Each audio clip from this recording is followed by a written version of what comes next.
तो ज्ञान मीमांसा से तात्पर्य है कि जानने की इच्छा।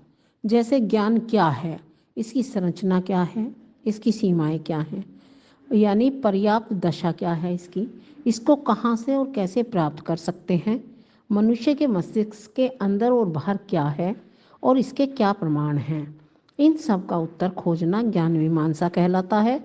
ज्ञान मीमांसा का महत्व हमारे जीवन में के प्रश्नों को उचित और उच्च दार्शनिक चिंतन की व्याख्या करता है।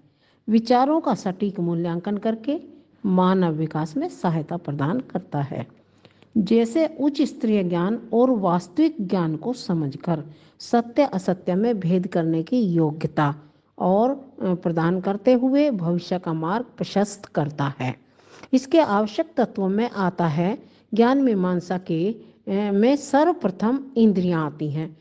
हमारे इंद्रियों से जो ज्ञान प्राप्त होता है उसके बाद हमारे अंदर विचार शक्ति आती है, फिर तर्क और चिंतन करते हैं। वस्तुनिष्ठता और मूर्त प्रतियों के द्वारा मनुष्य को विवेकशील बनाते हुए इसका क्षेत्र, जहाँ तक इसके क्षेत्र का सवाल है, तो ज्ञान की प्रकृति और अर्थ निर्धारित करके इसके स्रोत और सीमाओं का अध्ययन करना होता है। भविष्य की उन्नति के लिए यह हमारे पथ प्रदर्शक के रूप में कार्य करता है और मानवीय विकास को का ज्ञान प्रदान करता है।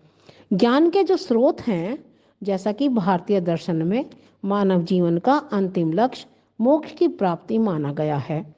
यद्यपि भारतीय दर्शन को आस्तिक और नास्तिक दो रूपों में बांटा गया है, किंतु वेदों की सत्ता को स्वीकार करने वाले आस्तिक दर्शन कहलाते हैं, जो 6 होते हैं, जिनमें से 2, नंबर 1 अनीश्वरवादी और दूसरा ईश्वरवादी दर्शन है। दर्शन और मीमांसा जो दर्शन है, इसके 4 दर्शन कहलाएंगे: योग, न्याय, वैशेषिक और वेदांत।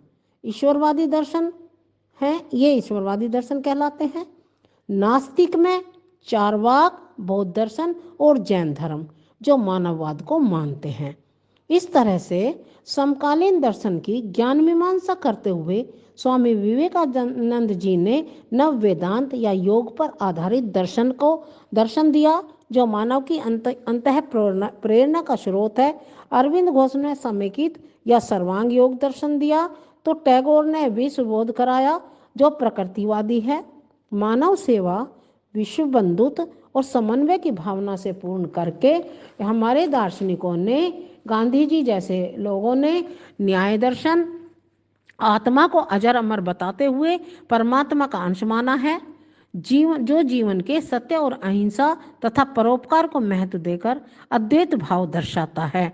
इसी प्रकार भारतीय दर्शन के अनुसार ज्ञान के स्रोत क्या हैं, इस विषय पर जब हम चर्चा करते हैं तो मूलतः प्रत्यक्षीकरण, जो हमें प्रत्यक्ष रूप में दिखाई देता है, या अनुमान लगाना और प्रमाण, तथा कुछ अन्य स्रोत वेदों के ज्ञान को मानते हैं, जो कंठस्थ करके ईश्वरीय ध्वनि के रूप में विद्यमान हैं। पाश्चात्य दर्शन क्या कहता है? सुकरात, प्लेटो के विचारों का गहरा प्रभाव पाश्चात्य दर्शन पर पड़ा है, जो आत्मा और विचारों को शाश्वत और इस भौतिक जगत को नश्वर मानते हैं। मध्यकालीन दर्शन में ईश्वर की सत्ता, तत्व मीमांसा, आध्यात्मिक ज्ञान, आस्था और तर्क आदि को प्रमुख माना गया था। अब आधुनिक दर्शन में सुविधा की दृष्टि से 2 कालों में बांटकर पूर्व आधुनिक काल, और जिसमें मन की प्रकृति और शरीर से संबंध, आध्यात्मिक और प्राकृतिक विज्ञान आता है। धर्मनिरपेक्षता, नैतिकता, राजनीतिक दर्शन के विकास पर बल दिया गया है। तो उत्तर आधुनिक दर्शन में कांट के विचारों को नया रूप देकर सृष्टि की संरचना विवेकपूर्ण बताई गई है और कहा गया है कि जो जानने के योग्य है उसे पूरी तरह जाना जा सकता है। समकालीन दर्शन में जैसा समय है वैसा ही दर्शन गत 100 वर्षों से आधुनिक अनुसंधान विभिन्न संस्थानों में प्रयुक्त की जाने वाली प्रक्रिया के रूप में उभर कर आया है। वर्तमान समय में हम अधिकतर मानवता और प्राकृतिक विज्ञान के सिद्धांतों के बीच संबंध स्थापित करने का प्रयत्न करते हैं, जिसके कारण अब नव सामाजिक, आर्थिक, वैज्ञानिक और तार्किक समस्याओं पर चिंतन किया जाने लगा है। अब कहते हैं कि ज्ञान की प्रकृति क्या है। ज्ञान की प्रकृति में विभिन्न दर्शनों के तत्व और ज्ञान मीमांसा द्वारा अर्जित सर्जित प्रकृति ही ज्ञान का स्वरूप है और उसकी वैधता को स्पष्ट करती है, जो दो प्रकार की होती है। एक तो साधन के रूप में, दूसरी साध्य के रूप में। साधन जो प्रकृति द्वारा प्रदत्त हमारे जीवन की आवश्यकताओं के अनुरूप मानव ने जब से सभ्यता का विकास करने में बुद्धि का प्रयोग किया है तब यहाँ तक पहुँचा है।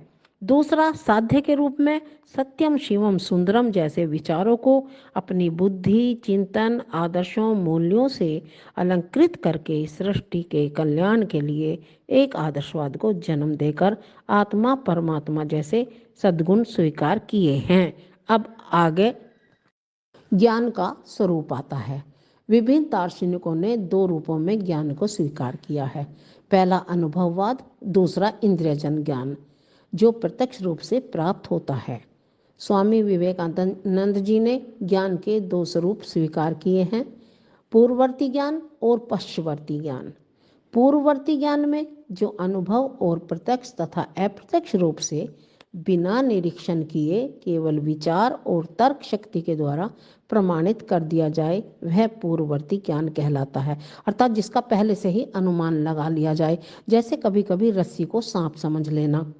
पश्चवर्ती ज्ञान में जो ज्ञान पहले से विद्यमान न होकर अनुभव पर आधारित होता है पश्चवर्ती ज्ञान कहलाता है, क्योंकि जैसे बालक का मस्तिष्क एक कोरी स्लेट के समान होता है जिसमें जन्म के समय पर कोई ज्ञान नहीं होता, बाद में उसके अनुभवों के द्वारा समस्त ज्ञान मस्तिष्क पटल पर अंकित होता रहता है। कांट का दर्शन भी अनुभव जनित ज्ञान पर ही आदर्शवाद कहलाता है। प्लेटो के अनुसार ज्ञान के तीन स्रोत माने गए हैं, जैसे इंद्रिय ज्ञान जो इंद्रियों के माध्यम से प्राप्त होता है, सम्मति जन्य ज्ञान जो बुद्धि के द्वारा सोच विचार कर अपनी सम्मति के द्वारा अनुभवों के द्वारा प्राप्त होता है। तीसरा चिंतन ज्ञान, चिंतन जन्य ज्ञान में जन्मजात और सहज सद्गुणों से उत्पन्न ज्ञान सोच विचार के बाद मस्तिष्क को सर्वोत्कृष्ट बनाने वाला ज्ञान होता है। अद्वैतवाद में शंकराचार्य जी ने अपरा भौतिक और इंद्रियों पर व्यवहारिक जीवन की सफलता का साधन है, तो पराज्ञान में आत्मानुभूति, आत्मज्ञान, आध्यात्मिक वेद, पुराण, उपनिषदों के नियम, संयम, मोक्ष दिलाने वाला ज्ञान बताया है। जैन दर्शन के अनुसार 5 स्वरूप ज्ञान के बताए गए हैं। मति ज्ञान जो बुद्धि से इंद्रियों द्वारा प्राप्त ज्ञान है, जैसे ध्वनि को पहचानना। हमारी बुद्धि जो कहती है कि ये किस चीज़ की ध्वनि है, ये क्या हो रहा है, ये मति ज्ञान है। श्रुति ज्ञान जो शब्दों के द्वारा सुनकर के वस्तुओं की पहचान की जाती है, जैसे हमने कहा गिलास या कटोरी, तो शब्द सुना और उस वस्तु को देखा तो वो ज्ञान हमें आ जाता है या बच्चे को सिखा दिया जाता है। अवधि ज्ञान, अवधि समय के अनुसार, देश काल परिस्थिति के अनुसार जो ज्ञान होता है वह अवधि ज्ञान कहलाता है। जैसे कि महाभारत में संजय ने धृतराष्ट्र को जो भी बातें बताई वो उस समय के ज्ञान की बातें थी, जो महाभारत में चल रहा था वो धृतराष्ट्र ने को संजय ने बताया था। ये अवधि ज्ञान है, समय अनुसार ज्ञान कहलाता है। मन पर्यंत ज्ञान, धृतराष्ट्र को महाभारत की घटना को सुना करके अन्य व्यक्तियों में के विचारों के मनोभाव जानना। कैवल्य ज्ञान, कैवल्य ज्ञान में यह पूर्ण ज्ञान है जो कर्म बंधन से मुक्त प्राणी को प्राप्त ज्ञान होता है। इससे संपूर्ण व्यक्तित्व ज्ञानमय हो जाता है। ज्ञान की वैधता हम कैसे करेंगे? विश्वास, सत्य और प्रामाणिकता के आधार पर ज्ञान को वैध माना गया है, लेकिन इसमें भी गिटियर नामक दार्शनिक को अपवाद दिखाई देता है। वह कहता है कि ज्ञान इसी यूनिट में आगे बढ़ते हुए ज्ञान एवं ज्ञानात्मक क्रियाओं की तरफ चलते हैं। ज्ञान एवं कौशल, जैसे ज्ञान वह सूचनाएं हैं जो हमें इंद्रियों के माध्यम से प्राप्त होती है, जैसे देखना, सुनना, बोलना, स्पर्श करना, लेकिन कौशल इसका क्रियात्मक रूप होता है जो करके सीखना होता है। यह वह प्रवीणता है जो प्रशिक्षण के बिना व्यर्थ हो जाती है। अतः यह व्यक्ति की योग्यता में उन्नति का एक साधन है। इसलिए सभी कार्य ज्ञान और कौशल तथा योग्यता पर आधारित होते हैं। ज्ञान और सूचनाएं हमें कहाँ से मिलती हैं?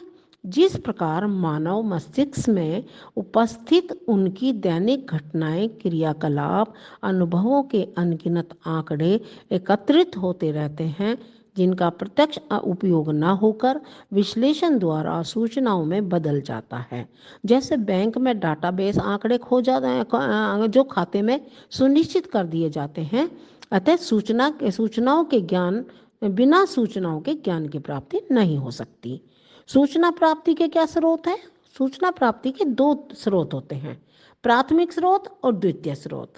प्राथमिक स्रोत में स्रोत कहते हैं हमारे घटक कारक।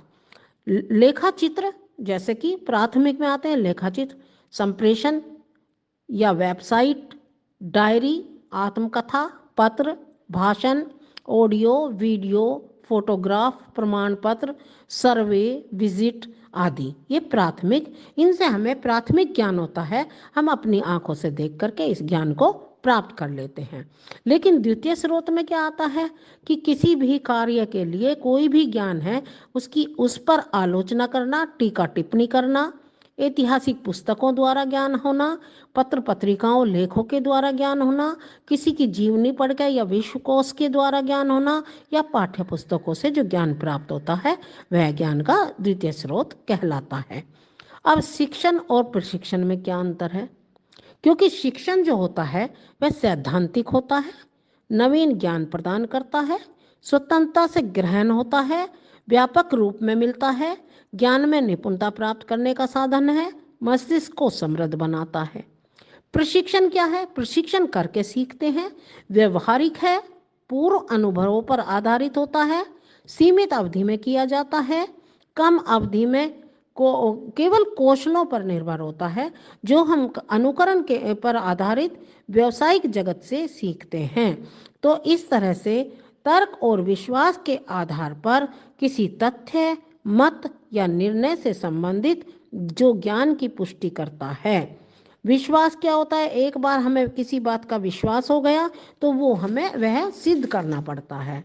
इस तरह से आगे बढ़ते हुए ज्ञान के विस्तार पर चर्चा करते हैं कि ज्ञान का विस्तार कैसे होता है। इसका जन्म 19वीं शताब्दी से हुआ। भारतीय दर्शन में इसके दो वर्ग, भारतीय दर्शन और पाश्चात्य दर्शन माने जाते हैं। जैसा कि पहले भी बताया गया है कि भारतीय दर्शन में वेद, उपनिषद, गीता, षड दर्शन से प्राप्त तथ्यों पर आधारित जिनमें आत्मिक और आध्यात्मिक चिंतन है, तो पाश्चात्य दर्शन में सोफिस्टों द्वारा दिया गया ज्ञान, साहस, शारीरिक सामर्थ्य को माना गया है।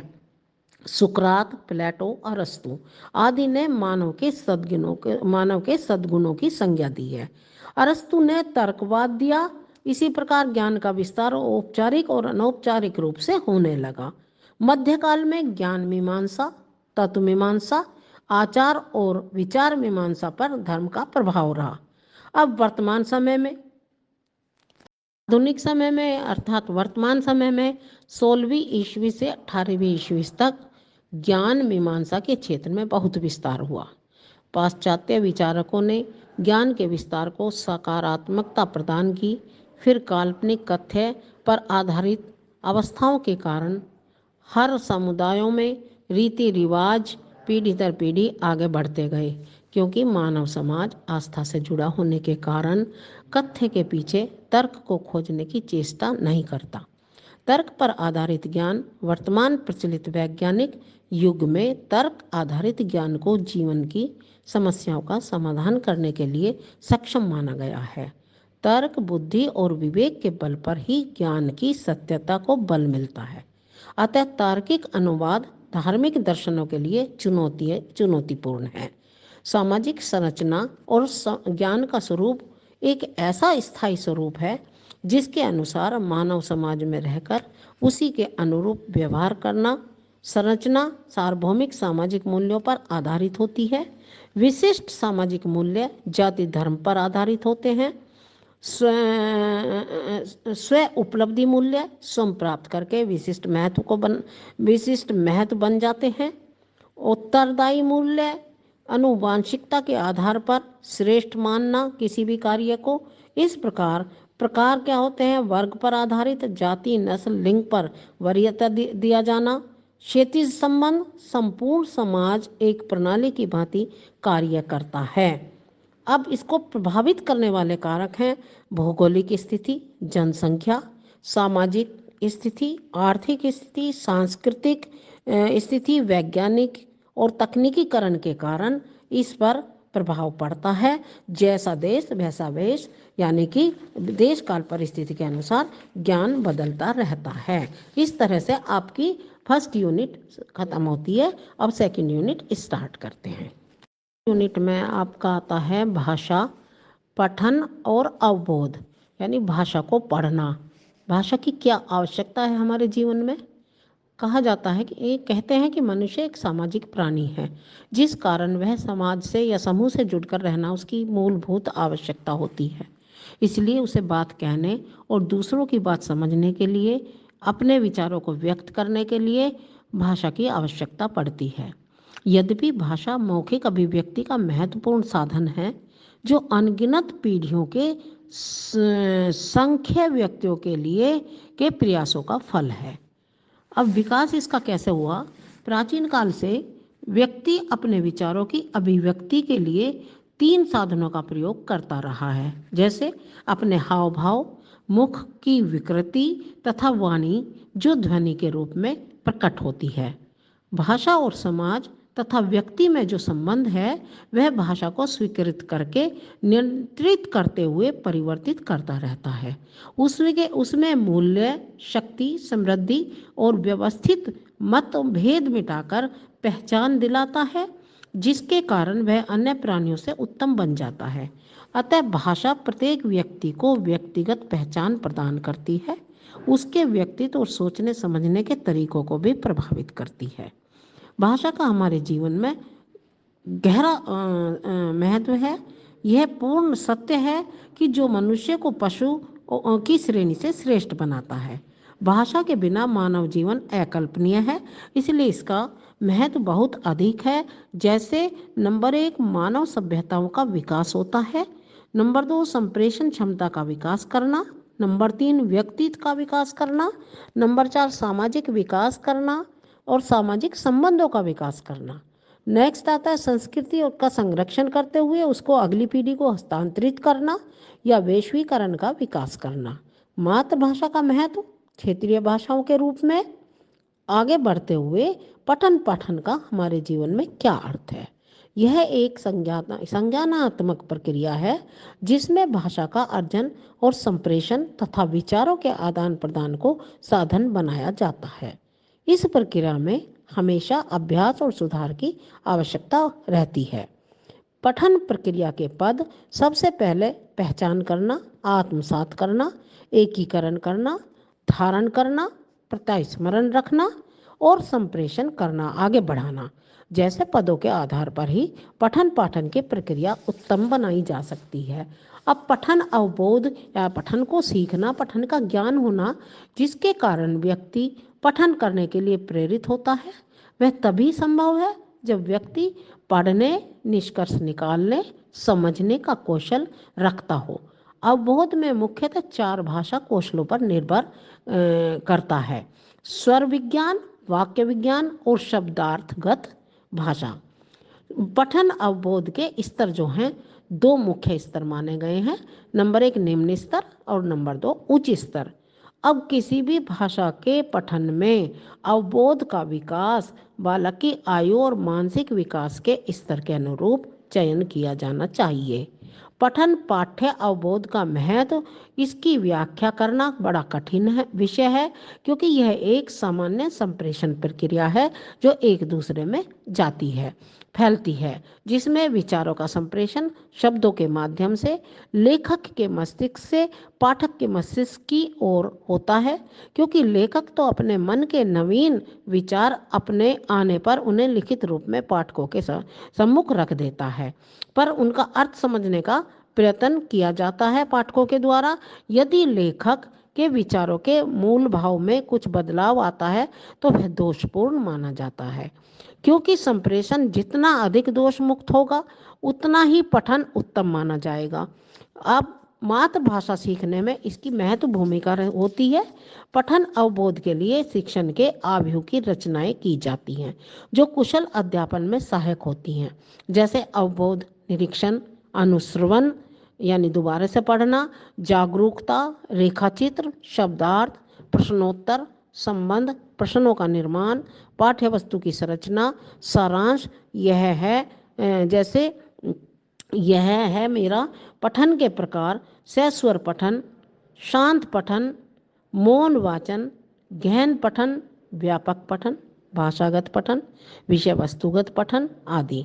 अब विशेषता में कक्ष में पाठ्य वस्तु स्पष्ट करके सूचनाओं को प्राप्त करके शिक्षक की भूमिका जो है छात्रों के अनुरूप पूर्व, मध्य और पश्चात 3 तरह से कक्षा में जाने से पहले, कक्षा में बीच में पहुंचने के बाद क्या करना है और कक्षा से निकलने के बाद कौन सी दिशा में बच्चों को निर्देश दिया जा सकता है, उनमें वांछित कौशलों का विकास किया जा सकता है। इससे हमें क्या लाभ होगा? विषय वस्तु को प्रभावपूर्ण तरीके से समझकर शब्दकोश में वृद्धि करेंगे हम। व्यापक पठन करते समय स्वतंत्र रूप से विषय वस्तु का चयन करके द्रुत गति से तेजी से पढ़ते जाना। समाचार पत्र, पत्रिकाएं आदियों को इसी प्रकार से हम पढ़ते हैं। गहन अध्ययन करके छात्र व शिक्षक निरंतर प्रगति करते हुए स्वयं अध्ययन करते हुए लाभ उठाते हैं।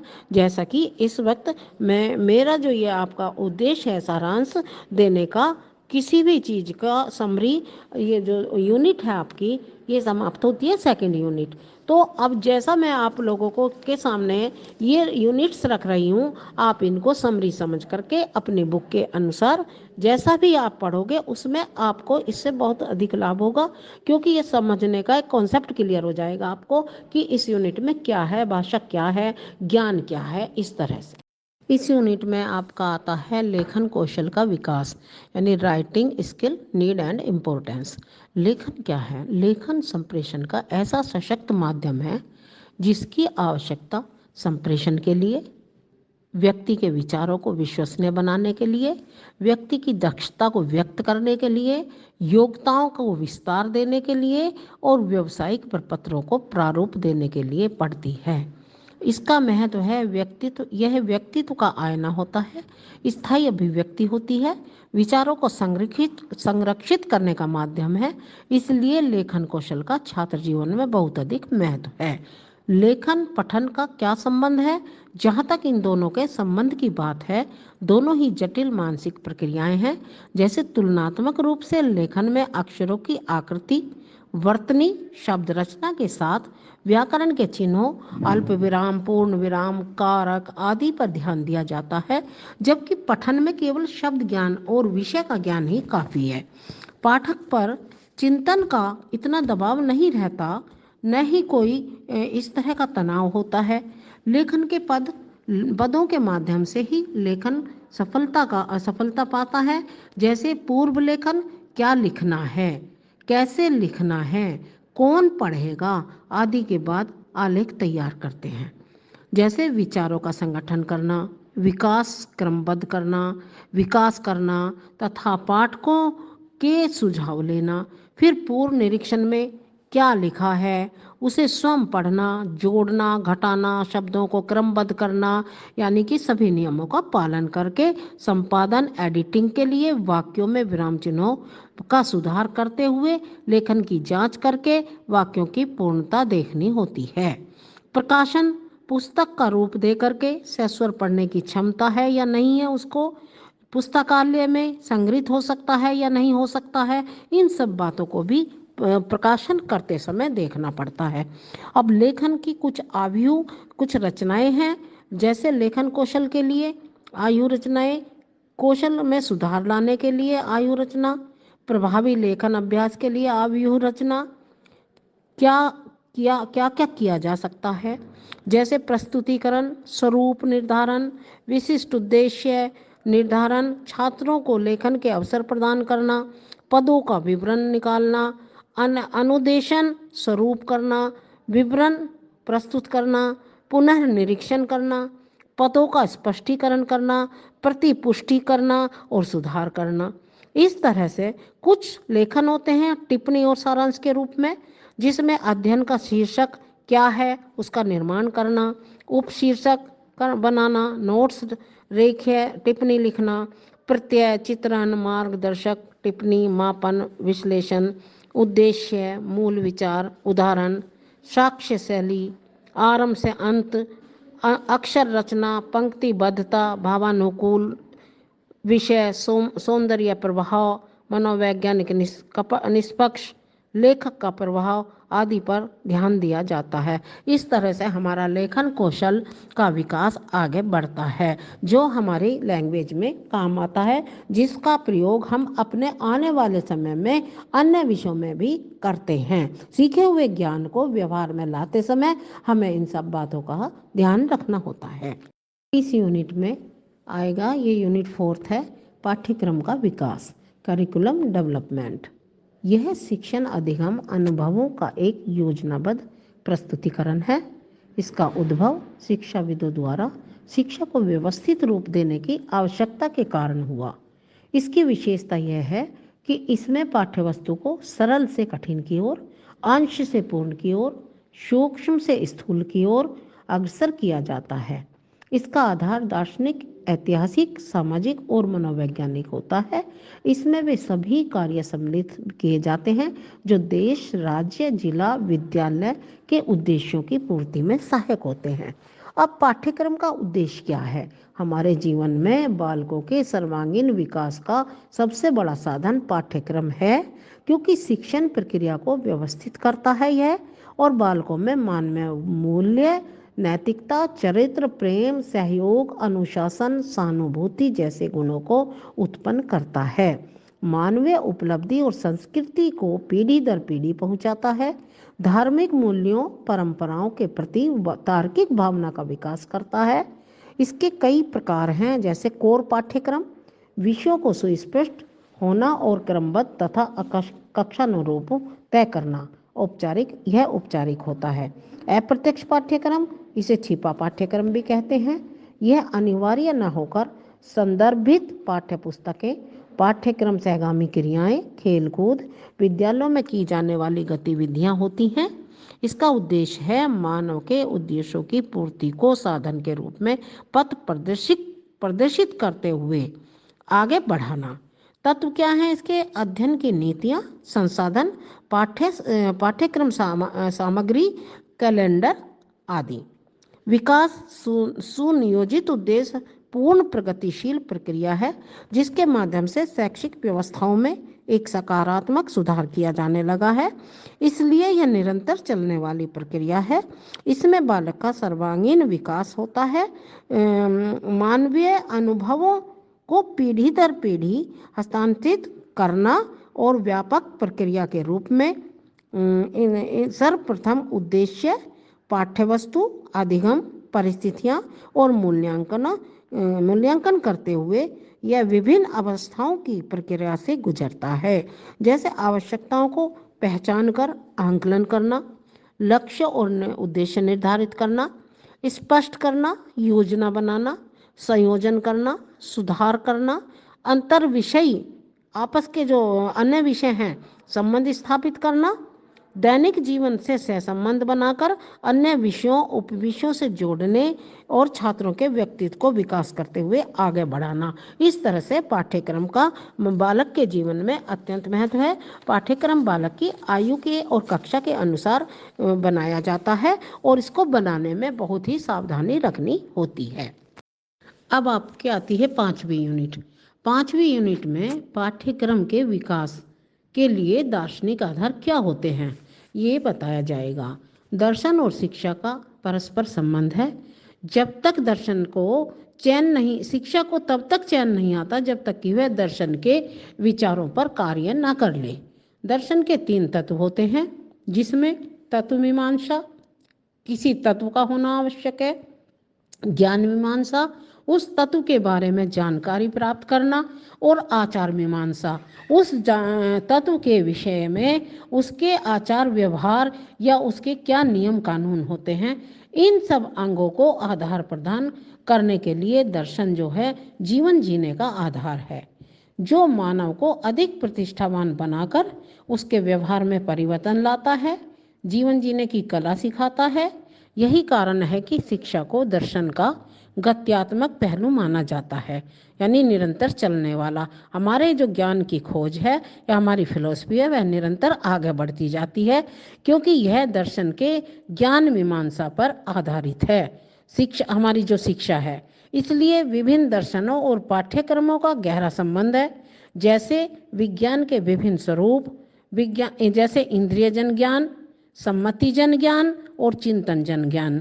यथार्थवादियों के अनुसार जीवन का मुख्य उद्देश्य सुखपूर्वक जीवन जीना है, तो प्रकृतिवाद के अनुसार शिक्षा मनुष्य में जीवन के संघर्षों के लिए शक्तियां और योग्यताओं का विकास करके उसे प्राकृतिक जीवन जीने के योग्य बनाती है। इसी प्रकार प्रयोजनवादी पालक में सामाजिक कुशलता का विकास करके लोकतांत्रिक जीवन की शिक्षा को अनिवार्य मानकर उपयोगिता के सिद्धांत पर आधारित है। रुचि का सिद्धांत, क्रिया का सिद्धांत, अनुभव का सिद्धांत और एकीकरण के सिद्धांत को मानते हुए शिक्षा प्रशासन में हमारे समाज की आवश्यकताएं, संस्कृति आदि प्रस्तुत की जाती हैं। इसलिए सामाजिक बलों का प्रभाव, राजनीतिक, सांस्कृतिक, समाजशास्त्रीय बलों का प्रभाव भी दिखाई देता है। पाठ्यक्रम के विकास के सिद्धांत में हम कह सकते हैं कि पाठ्यक्रम निर्माण करते समय हमें जीवन के प्रत्येक पक्ष का ध्यान रखना होता है। जैसे पाठ्यक्रम बाल केंद्रित होना चाहिए, सृजनात्मक होना चाहिए, क्रियाशीलता पर आधारित हो, अनुभवों से पूर्ण हो, उपयोग पर आधारित हो, संस्कृति का विकास करने वाला हो, मानवीय मूल्यों से उत्प्रेरित हो और आपस में सभी विषयों का सहसंबंध हो, जनतांत्रिक जीवन के द्वारा उसके दृष्टिकोण से परिपूर्ण हो। पाठ्यक्रम निर्माण के प्रतिमान पक्ष क्या होते हैं, इसके बारे में पाठ्यक्रम के क्या उद्देश्य है, उसकी संरचना कैसी है, उसकी सामाजिक प्रणाली कैसी है, मूल्यांकन और प्रयोग किस प्रकार किया जा सकता है, इस तरह से ये पाठ्यक्रम के प्रमाण होते हैं, प्रतिमान होते हैं। क्रिया पाठ्यक्रम में क्या होता है, शारीरिक क्रियाएं, पर्यावरणीय क्रियाएं, रचनात्मक क्रियाएं, सौंदर्यात्मक क्रियाएं, सामुदायिक क्रियाएं आदि होती हैं। इस प्रकार पाठ्यक्रम एक ऐसी अनुशासित क्रिया है जो व्यवस्थित रूप से प्रायोजित की जाती है। इस प्रकार पाठ्यक्रम के विकास में दर्शन का बहुत ही अधिक महत्व है, क्योंकि हम निरंतर ज्ञान की खोज की ओर आगे बढ़ते हैं और कोई भी व्यक्ति, एक छोटे से बच्चे से लेकर के बड़े तक, यदि हमारा माइंड जो, हमारा मस्तिष्क जो है कुछ ना कुछ सोचने पर मजबूर होता है, क्यूरियोसिटी रहती है हमारे अंदर, और हम उसी तरह का पाठ्यक्रम हम शिक्षा शास्त्रियों को बनाना होता है, जिस तरह से आगे बढ़ते हुए दर्शन का आधार लेकर हम अपने पाठ्यक्रम का निर्माण कर सकते हैं।